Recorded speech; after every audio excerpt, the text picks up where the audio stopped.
Okay, so I just got back from doing yoga, which is why, number one, I look sleepy, but also my hair is whack. Anyway, let's talk about well-being. But before I talk about well-being, so for the class that I'm taking at my school, we have two books that we're supposed to like read. One of them's this, and if you want this, I think it's on the Kindle store. I mean, I can't really give it to you, number one, because we're all in quarantine, but number two, because I'm kind of using it. You can definitely probably get this on the Kindle store, and this is the book that both my professors wrote together. Dr. Alan Schlechter is the therapist. He's just in positive psychology, but that doesn't diminish his value. They're both really smart. He's actually the one that mentored underneath the father of modern psychology, which is the guy that works at UPenn. And then this is the brain that changes itself. So we were supposed to write our first paper on this, and it was how we can reprogram our brains to do almost anything, and it's really interesting.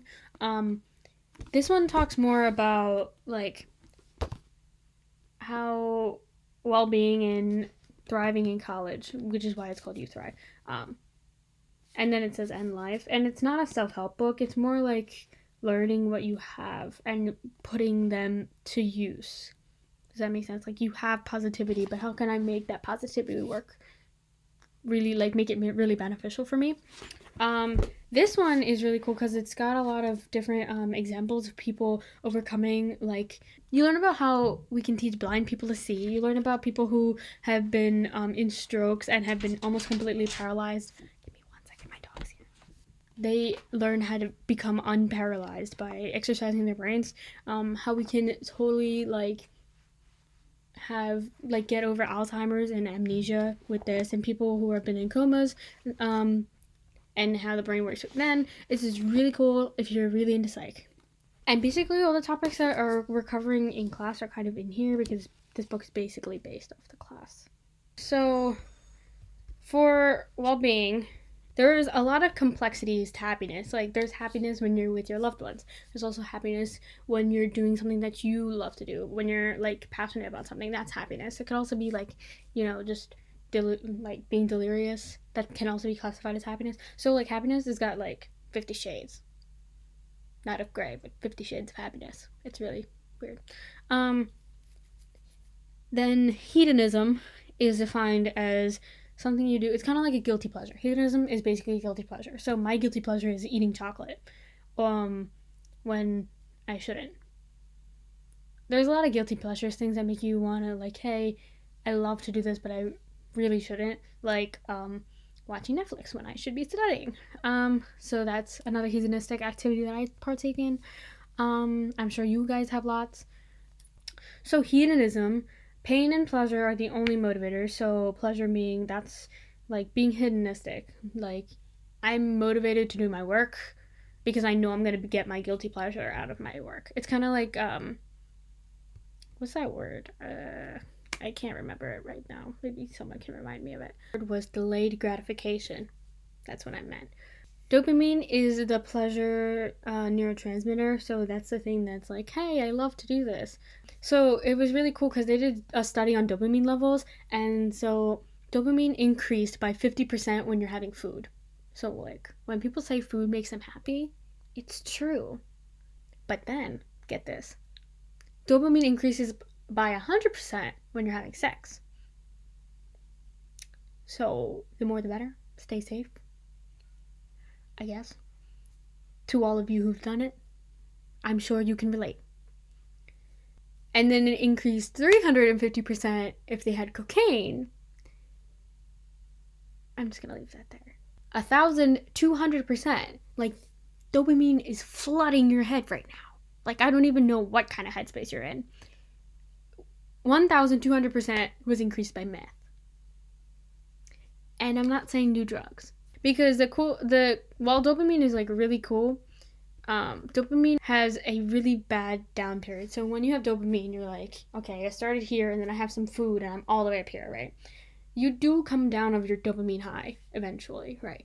But when you have different drugs and stuff, they increase it really fast, but they go down just as drastically. And actually, they go down really fast as well. Like the slope, if you look at the slopes, they actually decrease a lot faster than if you're having food, which is really bad. Which is also why you want to have, like, that's why people have more and more doses of their drugs, because they want to keep that high, but the high doesn't last as long as it originally did when they first had it.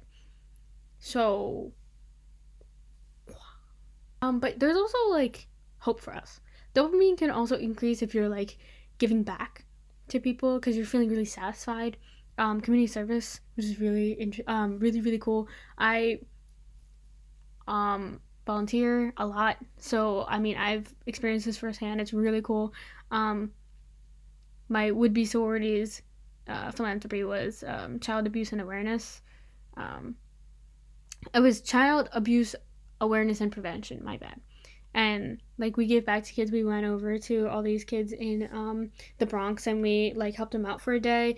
To their alternative, it was not alternative school, it was like school on Saturdays, and they like come in and their parents go downstairs and have home ec classes while we like babysat their kids and played with them, which is really cool.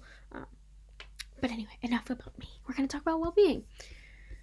Well, we're gonna talk about hedonism. So hedonism, kind of like, you know, that thing that gives you guilty pleasure.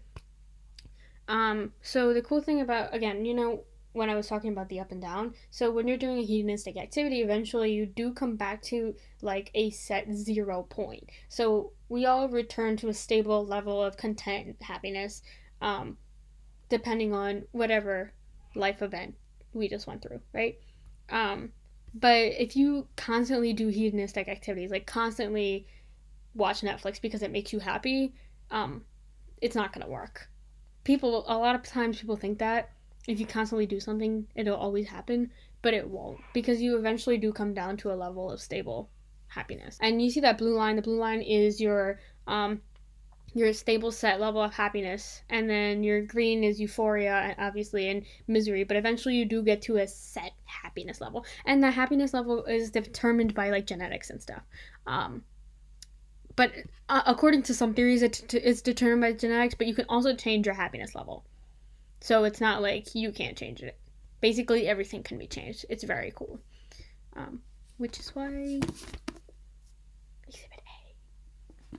Anyway, then there's that other thing. It's like, does money buy happiness? So they did another study. They looked at all the net incomes of people, and it actually turned out that the more wealthy you were, the less happy you turned out to be, because you didn't know what to do with your money, but also when you are wealthy, you have a certain like standard to uphold, and you don't do that well when you have a lot of money and you know you have all this wealth. It's almost like wealth is like a rock. But they think for the United States, it's about like the mean is around 70K. For the world, I think it's like 75K, or 60K. So that's like your mean wealth, like for happiness level. Okay, so like we have money, right? So we can use that to create happiness, though. Money can't buy happiness, but we can create happiness. So like I can go out for ice cream with my friends. But it's not the ice cream that I'm buying for happiness. It's that experience I have with my friends that creates my happiness. Because I'm going to eat ice cream, yes, that makes me happy. But in order for me to really fully become happy, I have to be experiencing it. Experiences create lots of happiness. So instead of buying presents for people, maybe buy them an experience. And sometimes these experiences don't have to cost them anything. You can take your girlfriend out for a really cute date somewhere, like, you know, picnic in the park. Or, you know, if you're not into relationships and love, take your dog out for a really, like, you know, fun day in the park, just with you and them, or your friends and your dogs. I do that all the time. I take my friends and my dogs to the park, and we hang out a lot, and it's really fun, because when you're investing in the experience, you're investing in the relationship, you're not investing in, like, you know, a present, depending what the present is. But yeah. Okay, I think that's it for today.